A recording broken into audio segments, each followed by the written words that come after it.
Hello everyone, I'm back. Let me show you what I accomplished yesterday. Alright, I spent yesterday making templates. And what these are for is to transfer the shape of one side to the other. So I use two completely different methods to do this. The first one I've used a lot in the past. It's taking the insulating foam and putting it against the side of the car and progressively carving it, sanding it, using, in this case, I have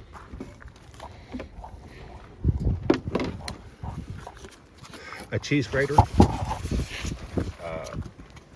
and it works real well for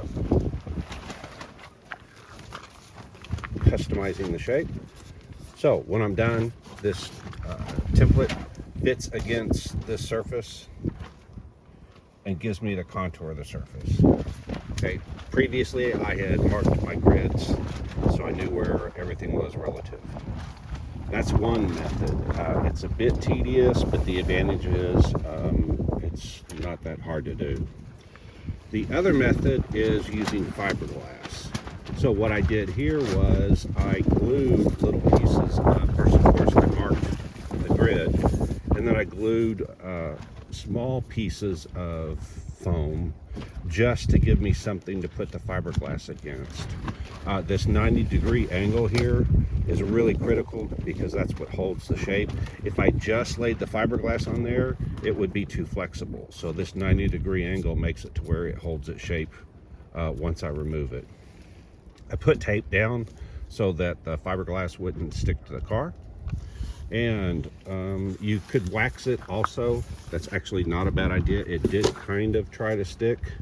The other thing is, rather than try to accurately carve this shape, I literally just cut little sections.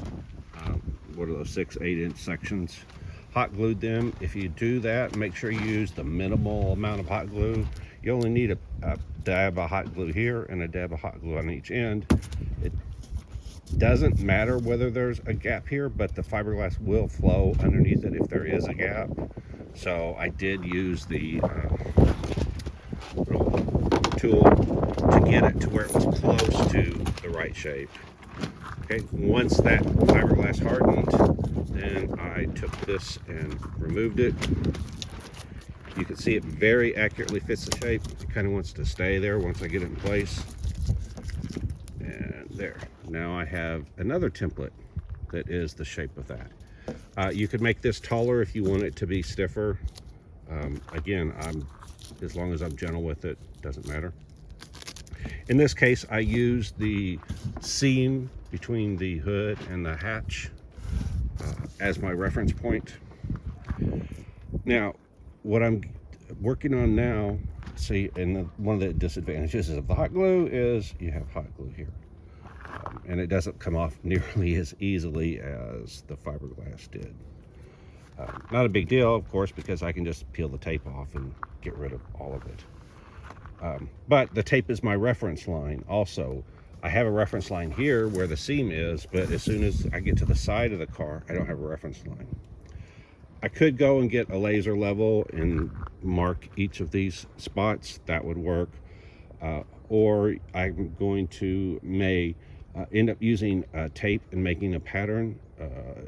Ray Shrai calls it a flexible shape pattern. I put it on top of here. I mark a grid mark on this, and then I take that piece, that pattern, flip it inside out, put it on the other side. You can get the shape, but it's not 100% accurate. It's close. But that's the point of these. If you do that and then you use the templates with that flexible shape pattern, you do get the shape that you're looking for. So now I come over here to the passenger side. Now remember, I was against the edge of this seam, but I was against the front edge. So that means that only one of these edges is, let's call it 100% accurate, and it's going to be the leading edge. So the leading edge would go here. All right, so once I put the template in place, you can see that the shape is close. If you look on this side, you can see, oh, there's where an issue is. Right here, it's touching. Right here, it's not touching. So that means I need to carve this a little bit deeper to make that match. But overall, that's pretty close. Let me go get the foam. The disadvantage of using the foam is if it's windy and you're working outside, it blows all over the place. That one, you put it on and it stays.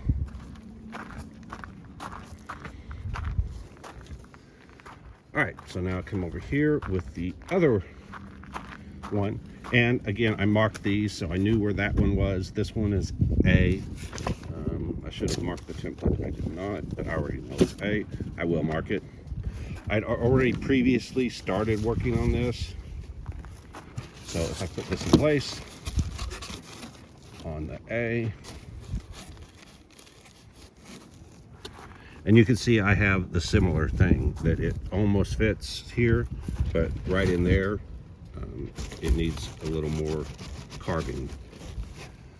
All right, there is another spot B in between the two that is marked on both sides.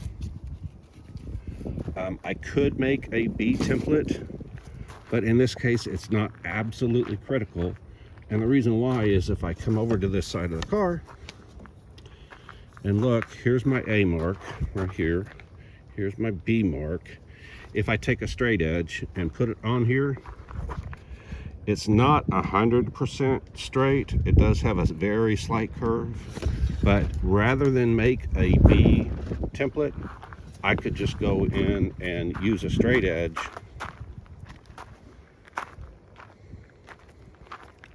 in between these points. So move this out of the way. And there's my A, and there should be a slight curve between the two. So now my goal is to make that curve match. At the top, you can see that it's pretty close to straight. And then as I go down, it needs some help. So that means I need to carve away, which of course is obvious because this curve doesn't match.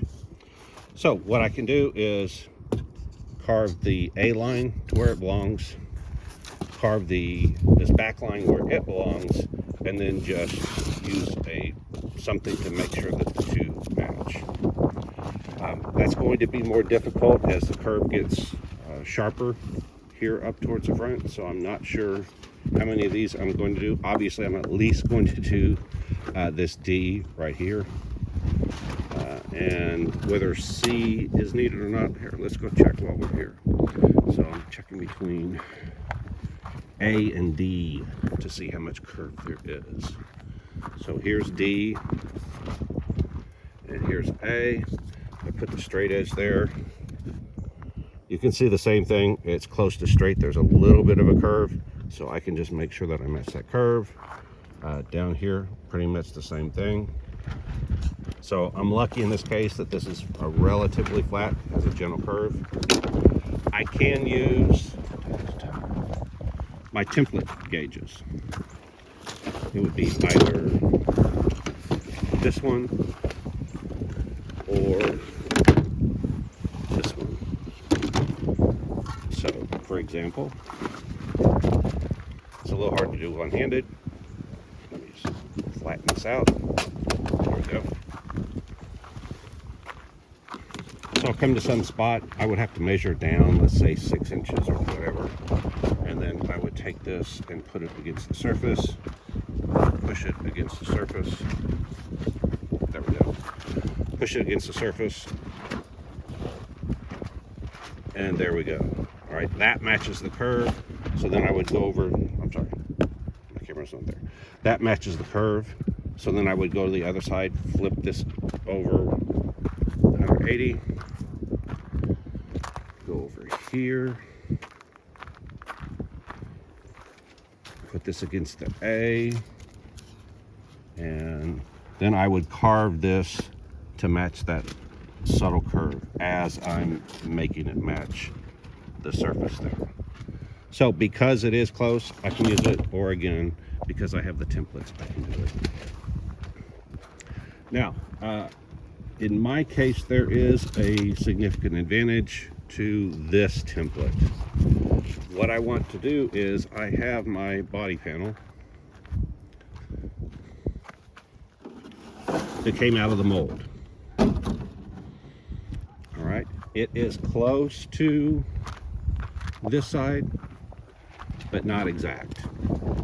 But this, I tried to make it to where this, I used as much of the mold as possible.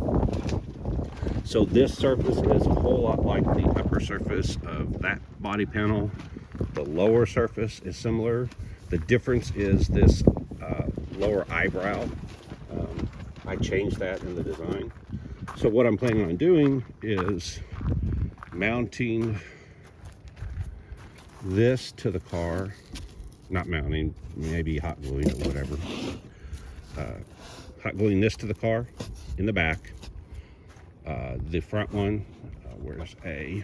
I'll do A, and then I will do D as well. And then I'm going to cut this at where that eyebrow is, because that's where I've got I looked at it, I've got a sharper angle right here. So this needs to go in. I could shape this, but rather than shape it, it's going to be easier to just cut this. And then I will attach the template to the appropriate A spot. I can put it on top of there and mark it. All right, so I will attach it here. All right, unfortunately this thing's really flexible. I should have made this a little bit thicker, but I really wasn't planning on using this.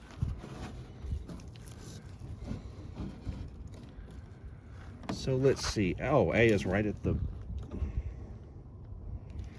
here, let me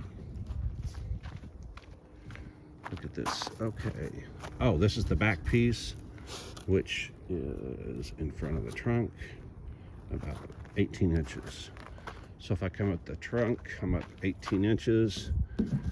This is where that would go. And so you can see, obviously, the upper part comes real close to matching. It's slightly off. If you look at it from this angle, there we go. Now you can see. There's daylight in there. That daylight should not be there. But you can see the bottom's kind of close, the top's close, and then this area right here is not the same. So if I cut this panel right there, then I can attach it here. It'll pull it out slightly. It'll get rid of that gap. Same way down here, you can see that it deviates significantly. So by cutting it again at that line, I can straighten that out and get the two to match. So that when I'm done, I will end up with this side being the right shape. And so you can see that that's exactly what I've got here. That the top matches pretty close, but the bottom isn't close. That panel that you see over there is the same panel. This panel came out of the same mold. In hindsight, what I wish I would have done was finish the first side, made the templates, cut this thing off completely, and then mounted it to the template and done it. But hindsight's 20/20. I still thought about doing that, but then I would lose all of this work I've done getting this thing so close. The advantage of doing it this way is literally when I set that shell on top of here, it sits on top of this, and the only place that there's an air gap is the places like this where it's off. So I could, like I said, slice this one like I'm talking about slicing that one and reuse this panel. It's 6 of one, half a dozen other. I'm not sure which way I'll go. But I do already have that. It's cut up. It's ready to go. What I'll end up with if I do it the way I'm headed is a dual panel. This inside panel will just be something to mount to, but that does provide an advantage because it gives me something to mount to. Okay, that's where I'm at now. So I'm going to progress, see what to do. Like I said, I'm torn between cutting that panel off and reusing it, the white one, or putting this skin on top and using it. Oh well, I'll figure it out. All right, that's my update for today. tomorrow you'll know which of the two ways I took, because I've got to get this thing going. Like, subscribe, hit the alert, hit the thanks if you want to donate, and if you don't know what I'm doing, you don't know jack. Bye.